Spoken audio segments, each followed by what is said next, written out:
Alors, quelle place, plus globalement, pour les religions et surtout les nouvelles religions en France ou en Europe? Voici l'initiative de la ville de Hambourg, en Allemagne. Elle a décidé d'instaurer 3 jours fériés pour les fêtes musulmanes, 3 jours qui pourront être chômés comme pour les fêtes chrétiennes. Sur place, reportage Arnaud Boutet, Thomas Henkel. On dit de Hambourg qu'il y souffle un vent de tolérance. À la grande mosquée bleue, les fidèles confirment. Ils viennent d'obtenir des autorités municipales des jours fériés musulmans. Une première en Allemagne, un accord historique après 5 ans de négociations. C'est un signe important.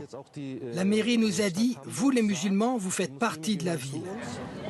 Cela va favoriser la compréhension des deux côtés, je crois. Les 130 000 musulmans de la cité portuaire pourront s'absenter 3 jours par an afin de célébrer une fête islamique.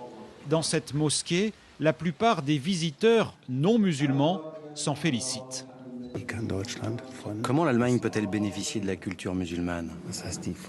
Pour moi, c'est ça la question. Il faut arrêter de jouer à se faire peur, comme le font certains.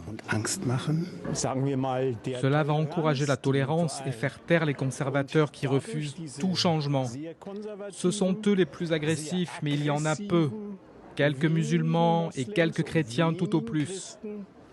Et pour favoriser le dialogue, l'État contrôle depuis peu les cours de religion musulmane.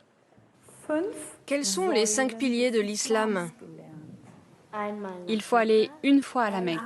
Nous sommes ici dans une école publique. Je me réjouis d'apprendre qui sont les prophètes. Moi, j'apprends l'écriture arabe et je vais pouvoir lire le Coran.